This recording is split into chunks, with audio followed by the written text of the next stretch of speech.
Hello बच्चों, welcome to my YouTube channel Physics Arena. आज हम डिस्कस करेंगे geometrical interpretation of integration. Last video में हमने डिस्कस किया था कि इंटीग्रेशन का बेसिक्स क्या है, किस तरह से इंटीग्रेशन करते हैं, और इंटीग्रेशन बेसिकली डिफरेंशिएशन का रिवर्स प्रोसेस होता है। और उससे लास्ट वीडियोस में हमने ये भी डिस्कस किया था कि डिफरेंशिएशन कैसे की जाती है। तो जो बच्चा इस वीडियो को इस समय देख रहा है तो पहले एक बार डिफरेंशिएशन को सीख लें, उसके बाद फिर इंटीग्रेशन का पहला वीडियो देखें, फिर ये वीडियो को एक बार देखिएगा। तो चलिए समझते हैं कि डिफरेंशिएशन या इंटीग्रेशन का ज्योमेट्रिकल इंटरप्रिटेशन क्या होता है। तो बच्चों मान लीजिए हमारे पास कोई फंक्शन है y equal to f of x. इस फंक्शन का ग्राफ ड्रॉ कर लेते हैं एक बार। तो ये मैं यहाँ पे ग्राफ ड्रॉ करता हूँ इसका। देखिए, every function has a graph. हर एक फंक्शन का ग्राफ होता है। ये एक्स एक्सिस ले लीजिए, ये वाई एक्सिस ले लीजिए, दिस इज़ द ओरिजिन।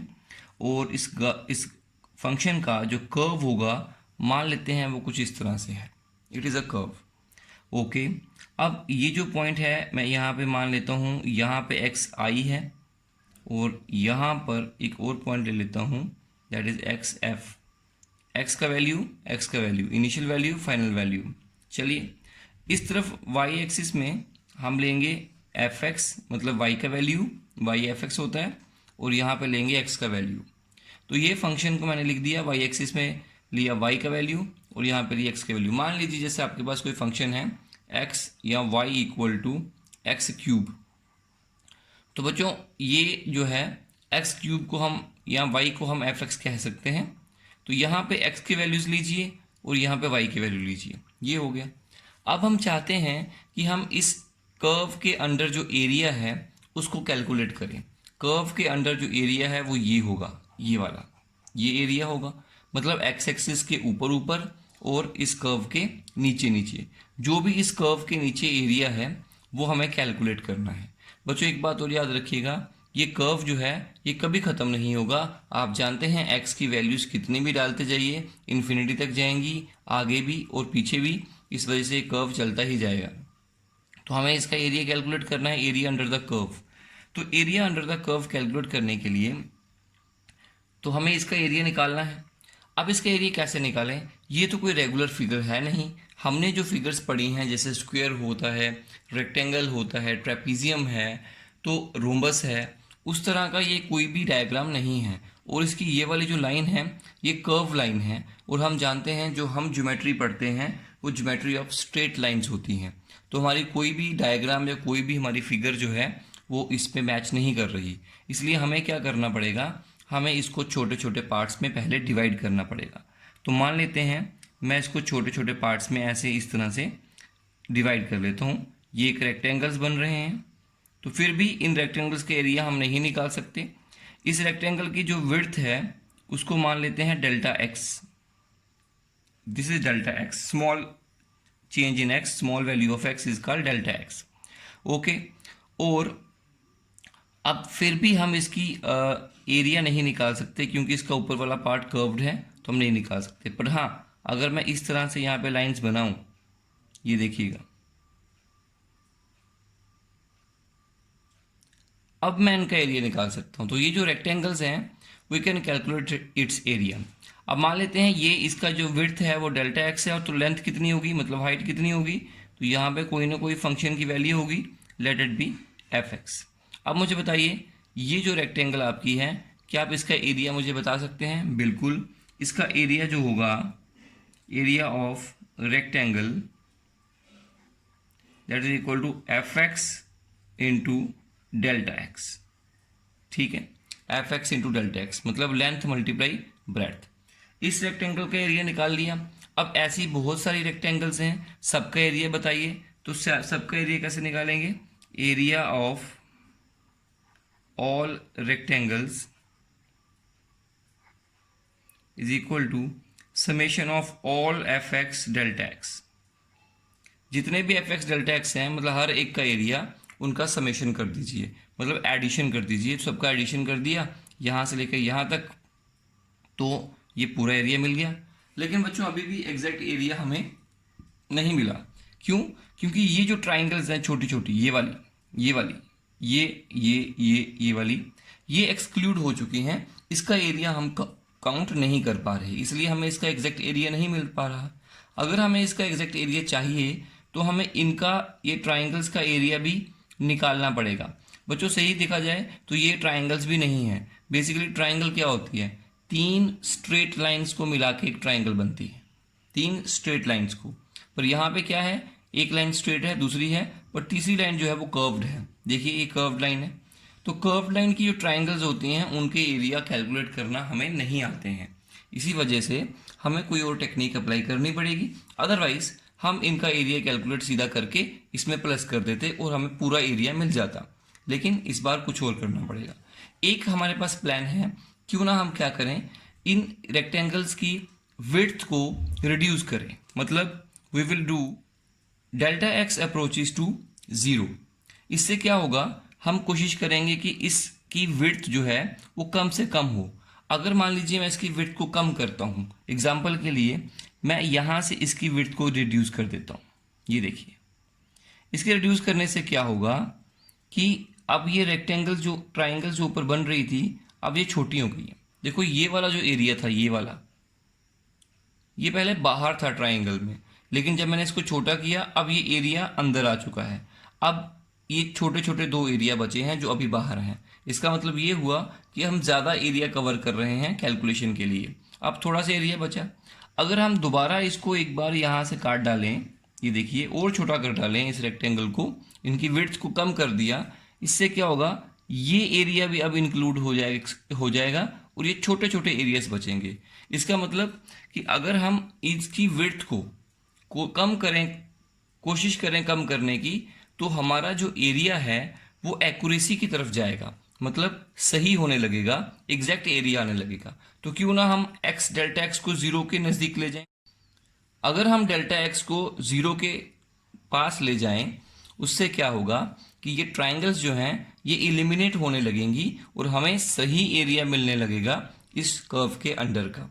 तो इसलिए हमें क्या करना पड़ेगा, डेल्टा एक्स को 0 के नज़दीक ले जाना पड़ेगा। मतलब इसकी विड्थ को जितना छोटा हो सके उतना कम रखना पड़ेगा और जो रेक्टेंगल्स हैं उनका नंबर इंक्रीज हो जाएगा।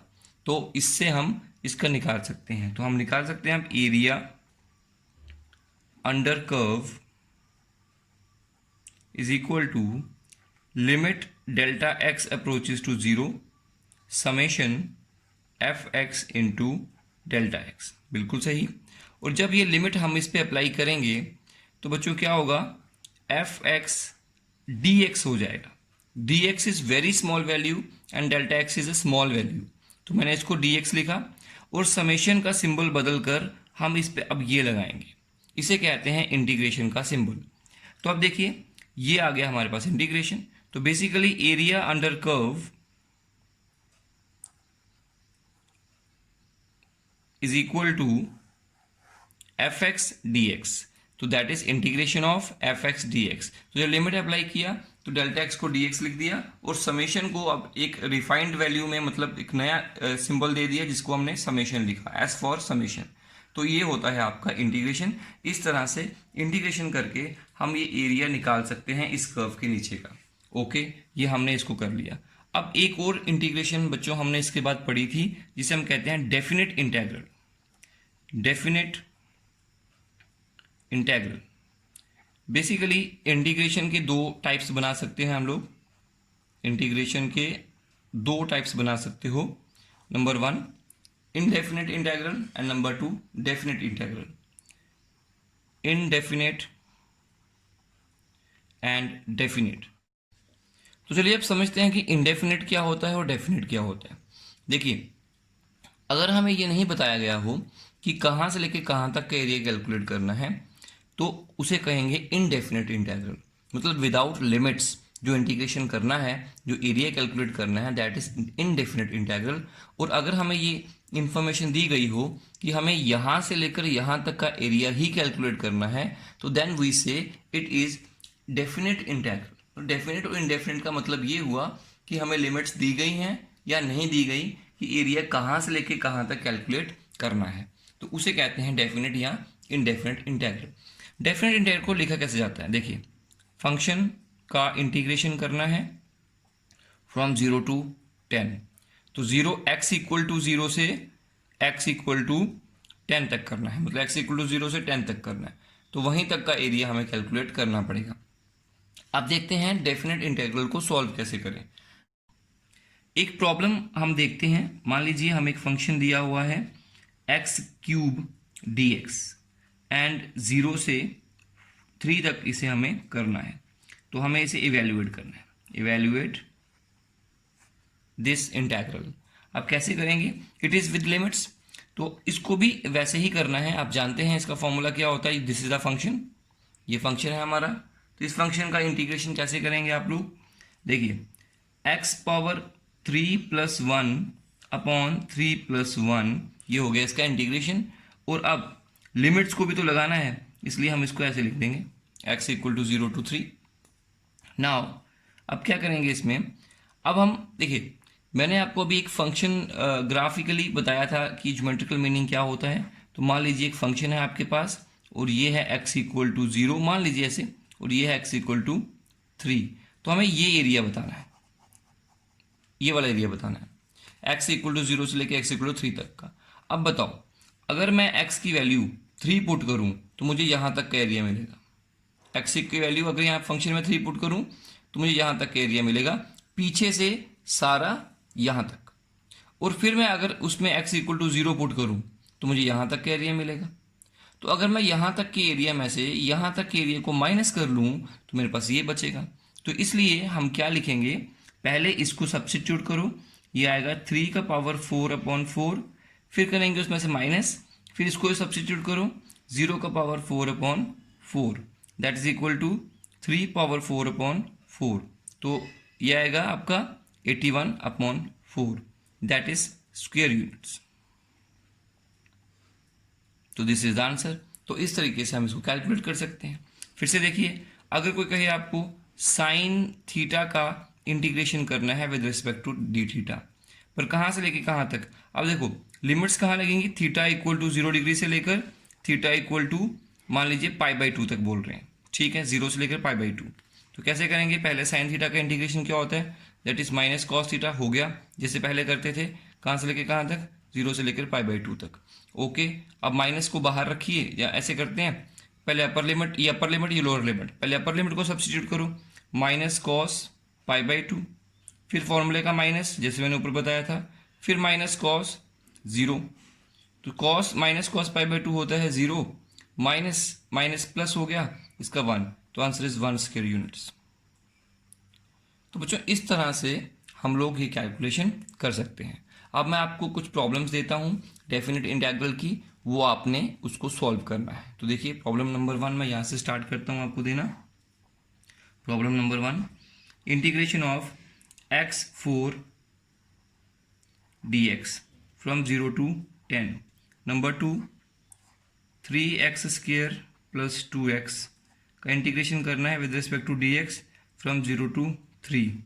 उसके बाद नंबर 3, इंटीग्रेशन करना है gmm/r with respect to dr from 0 to infinity, ठीक है। इसके बाद इंटीग्रेशन फोर्थ वाली लिखेंगे, इसमें इंटीग्रेशन किसका करना है, 1/x² dx from 0 to r। उसके बाद ये हो गया 4 नंबर पे। इसके बाद 5th नंबर का इंटीग्रेशन करिए, ये आएगा आपका हाँ, एक और इंटीग्रेशन मैं आपको देता हूँ, साइन स्क्वायर थीटा का इंटीग्रेशन करना है आपने with respect to d theta from 0 to π/2। उसके बाद एक और करना है कॉस स्क्वायर थीटा का इंटीग्रेशन करना है फ्रॉम 0 to π/2।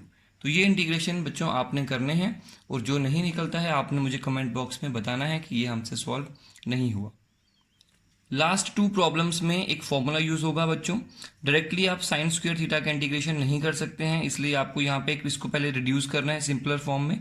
तो मैं आपको एक फॉर्मूला बता देता हूँ, 1 + cos 2 थीटा होता है 2 cos स्क्वायर थीटा, और 1 - cos 2 थीटा होता है 2 sin स्क्वायर थीटा, मतलब एंगल हाफ हो जाता है इस बार में। तो यहाँ पे आपको साइन स्क्वायर थीटा दिया है, तो उसका वैल्यू ये वाला सब्स्टिट्यूट करिए, उसके बाद इसको निकाल लीजिए। एक बात आपको और बताता हूँ कि अगर आपको ऐसा दिया हो integration of sine 2x dx, इसका इंटीग्रेशन क्या होता है? इसका होता है minus cos 2x upon 2। Differentiation में 2 यहाँ लगता था, इंटीग्रेशन में नीचे लगेगा। इसी तरीके से अगर कोई आपको कहे कि e पावर 2x का इंटीग्रेशन करना है, तो बोलेंगे e पावर 2x का तो वही रहेगा, लेकिन ये 2 जो है एक्स्ट्रा है वो नीचे आ जाता है। तो ये याद रखिएगा, इस तरह से किया जाता है।